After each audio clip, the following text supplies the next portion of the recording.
Assalamualaikum warahmatullahi wabarakatuh.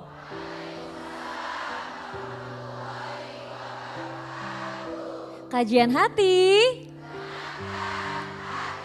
Alhamdulillah senang sekali saya Zizi Syahab hadir bersama kembali. Dan sekarang ini kita sudah ada di Masjid As-Sofia Bogor.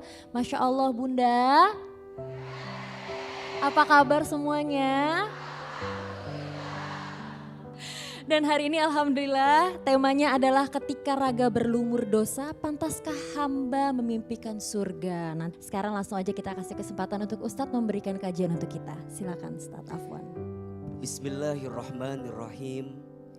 Assalamualaikum warahmatullahi wabarakatuh.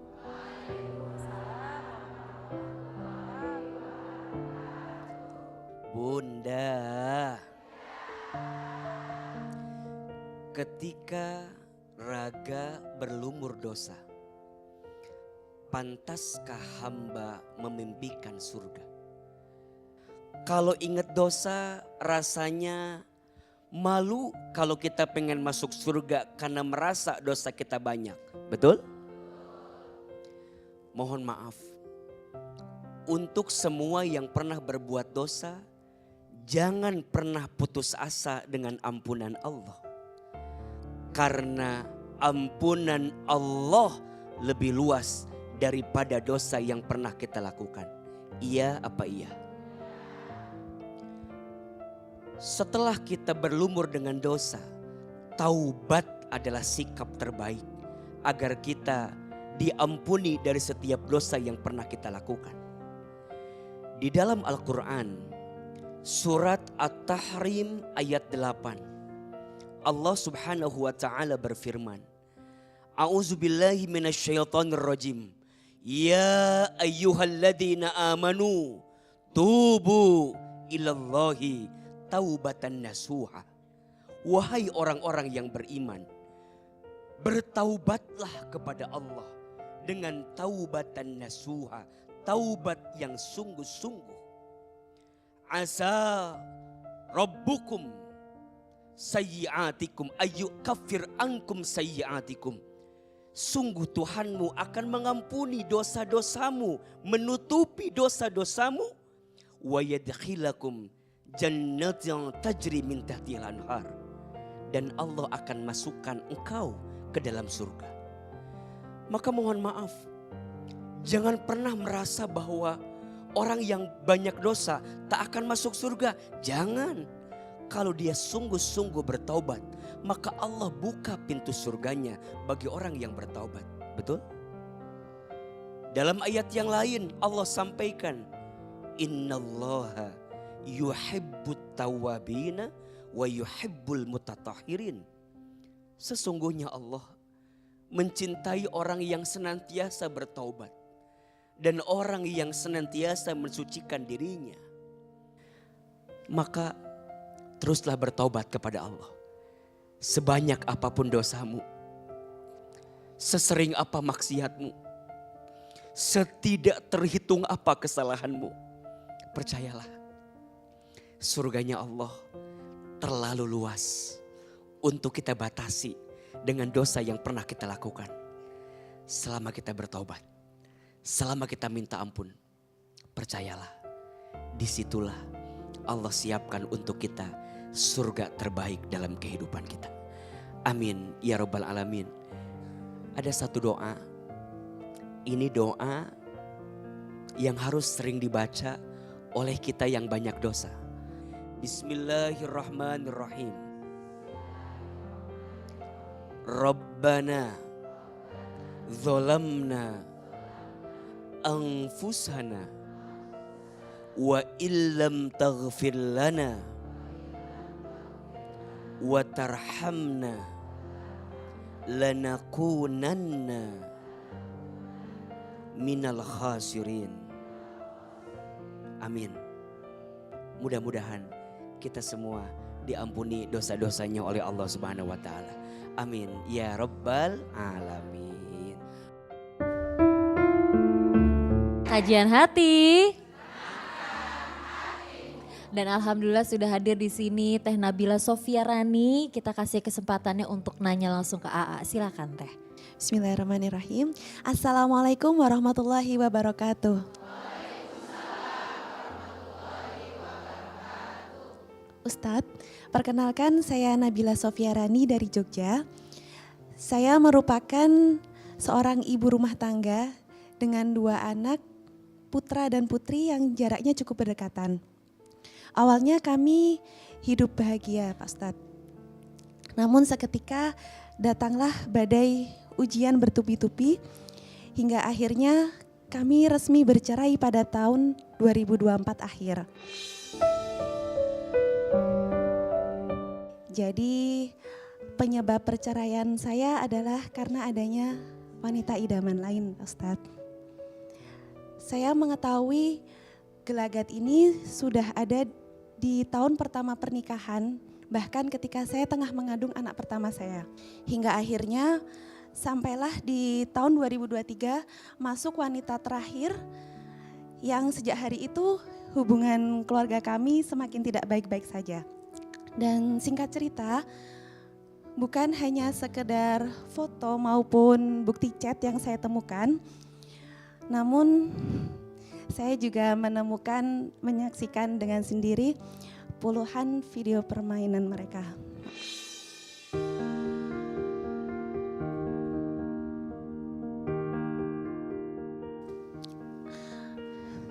Nah, selain kejadian tersebut, saya juga sempat melakukan 2 kali penggerebekan Pak Ustadz.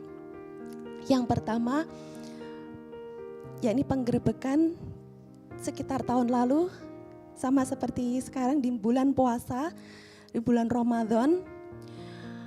Dini hari saya menggerebek mereka berdua bersama polisi.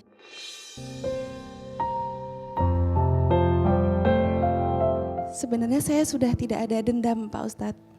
Saya sudah, karena capek Pak Ustadz. Sudah bertahun-tahun saya memendam ini. Saya selama ini diam. Namun diam saya tidak dihargain. Jadi kenapa akhirnya saya up cerita ini? Karena saya hanya ingin mengungkapkan fakta yang sebenarnya. Dikarenakan di luar sana baik dari dia maupun pihak keluarga mengutarakan statement yang menyudutkan saya dan tidak ada menyebut kata-kata perselingkuhan. Jadi tujuan saya hanya ingin mengungkapkan fakta yang sebenarnya. Dan untuk mereka berdua saya sudah tidak peduli sih Pak Ustadz. Terserah mereka mau bagaimana.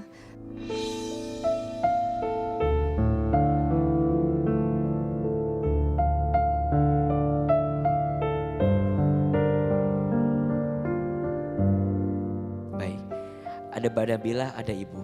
Ibu, apa yang mau disampaikan kepada Mbak Nabila untuk menguatkan hati?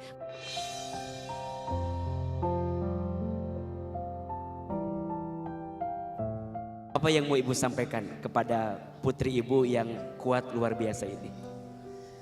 Ibu hanya berpesan, kuatlah anakku.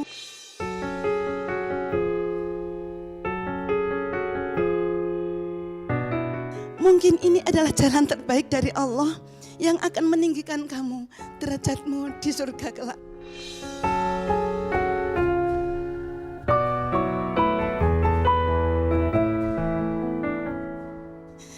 Tetaplah kuat sebagai Nabila yang dulu. Sekarang Nabila yang sudah tidak cengeng lagi. Mereka kuat dengan 2 anak yang kecil-kecil. Subhanallah. Saya sendiri tidak rela rasanya untuk menyaksikan itu. Tapi Masya Allah, Allah menguatkan lahir batin anak saya. Ini anak saya yang terakhir ya Allah. Kuatkan hatinya, kuatkan untuk menerima cobaan ini.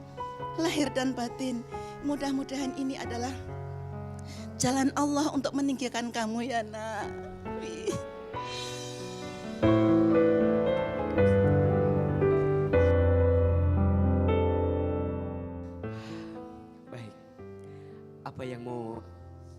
kita tanya sama Ahilman di kajian hati. Baik Ustadz, yang mau saya tanyakan yang pertama adalah bagaimana saya agar tidak terjebak dendam yang berkepanjangan karena saya menyimpan kronologi perselingkuhan mantan suami di sosial media. Apakah memberikan pelajaran kepada selingkuhan mantan suami saya untuk di DO dari kampusnya itu sudah tepat? Dan yang kedua, bagaimana sebaiknya sikap saya selanjutnya kepada mantan dan keluarganya? Karena sejujurnya sebenarnya saya sudah tidak ingin berhubungan kembali. Namun faktanya ada 2 anak yang itu merupakan anak, ponakan dan cucu dari mereka.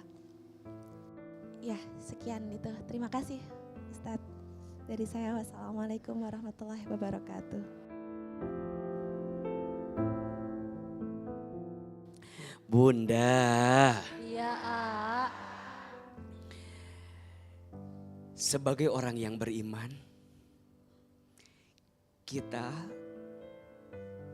harus yakin bahwa semua yang terjadi biiznillah sudah diatur atas izin Allah. Aa, tapi ini ujiannya berat sekali, sulit sekali.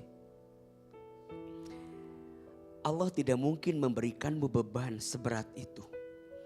Kecuali Allah tahu kamu sekuat itu. Mbak Nabila, tataplah semua kejadian ini sebagai cara Allah menguatkanmu untuk terus berjalan dalam hidup yang sulit ini.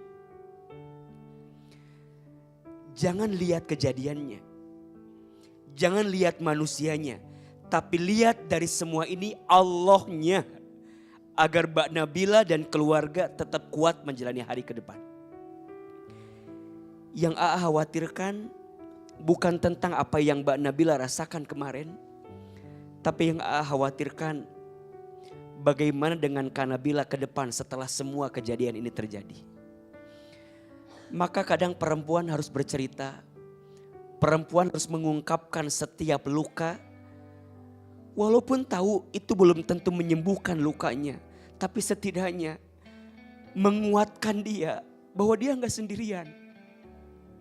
Mbak Nabila gak sendiri. Kami yang hadir di sini semua menangis. Ikut merasakan sedih. Ikut merasakan luka yang sama. Kalau ada di posisi beliau. Betul? Beliau sudah melangkah. Sudah keluar dari keadaan yang sulit. Meninggalkan seseorang yang menyakitimu itu pilihan yang tepat. Allah tahu setiap kejadiannya. Allah tahu setiap episodenya. Allah tahu Mbak Nabila. Jangan merasa Allah gak tahu. Dan jangan merasa Allah tidak akan membalas kelakuan orang yang zalim sama kita. Pasti Allah balas. Betul? Maka kalau Mbak Nabila bertanya, Aa, haruskah saya membalas? Menurut Aa, gak usah. Haruskah saya memberikan pelajaran? Sekarang sudah sampai pada tahapan pelajaran. Tapi nanti berproses saja semuanya. Sampai mana ujungnya kita lihat saja. Biarkan semesta yang jadi saksinya. Betul? Biarkan waktu yang pada akhirnya memutuskan seperti apa kebaikannya. Walaupun memaafkan tentu lebih mulia daripada mendendam. Yang penting melepas, udah. Betul? Lepas, tapi di hati ada memaafkan. Betul tadi pertimbangannya, mantan suami mungkin ada. Tapi mantan anak tidak akan ada. Betul? Mantan ayah tidak akan mungkin ada. Hari ini ada 2 titipan yang Allah berikan kepada Mbak Nabila. Itu masih anak dari mantan suaminya Mbak Nabila. Biarkan semua terjadi yang kemarin. Sudah terjadi, sekarang pelan-pelan siapin rasa maaf. Semoga apapun nanti ke depan Allah berikan balasan kebaikan dari semua yang pernah kita rasakan. Tidak mudah memang menghilangkan traumanya, tapi menurut Aa hapus semua yang bikin nyakitin kita. Video yang pernah kita lihat, foto yang pernah kita lihat, hapus, bersihin. Surat Al-A'raf ayat 199. A'udzubillahi minasyaitonirrajim. Khudil afwa wa'mur bil urfi wa'arid anil jahilin. Jadilah pemaaf dan berbuat baiklah dan tinggalkanlah orang yang bodoh. Maksudnya apa? Dalam makna yang lain, kadang kita boleh menjaga jarak dari orang yang pernah menyakiti kita. Bukan untuk memutuskan silaturahmi, tapi untuk menjaga hati agar tidak tersakiti yang kedua kali. Memang tidak mudah Mbak Nabila, tapi AA berharap setelah ini ada ayah sambung yang lebih soleh. Ada laki-laki yang bisa lebih baik dari apa yang telah terjadi kemarin. Tapi pelan-pelan. Jangan memaksa hadir orang yang baru datang ke hati sebelum kita berdamai dengan semua yang telah terjadi. Kadang bagi Allah sengaja mematahkan hati seseorang bukan untuk melemahkannya, tapi untuk menguatkannya. Karena di balik patahan hati itu ada cahaya Allah yang Allah masukkan ke dalam hidupnya. Bersyukurlah untuk yang pernah patah, karena di balik patahan Allah sedang menguatkan kebaikan. Amin ya Rabbal Alamin.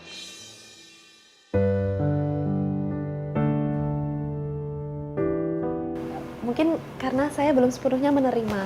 Jadi ketika saya diusik kembali dengan tweetan yang pihak cewek nyenggol saya lagi, seperti ngomong masa lalu terus yang diomongin kayak nggak punya masa depan. Itu menurut saya, walaupun saya nggak tahu ya itu benar ditujukan untuk saya atau bukan, tapi menurut saya itu dia tidak pantas untuk berkata seperti itu di saat dia yang justru menghancurkan masa depan saya, terlebih masa depan anak-anak saya.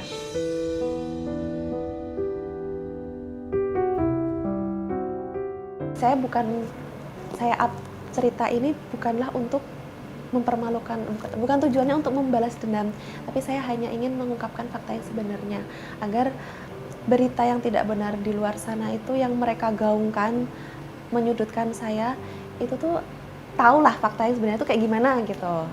Ya hanya ingin mengungkapkan fakta sebenarnya aja. Jadi yang dulunya saya pengen semua saya labrak, semua saya terabas, pengen banget dadar semua saya balas, itu ketika saya membaca putusan sidang perceraian itu entah kenapa perasaan sudah mulai tenang. Perasaan untuk membalas dendam itu sudah tidak ada.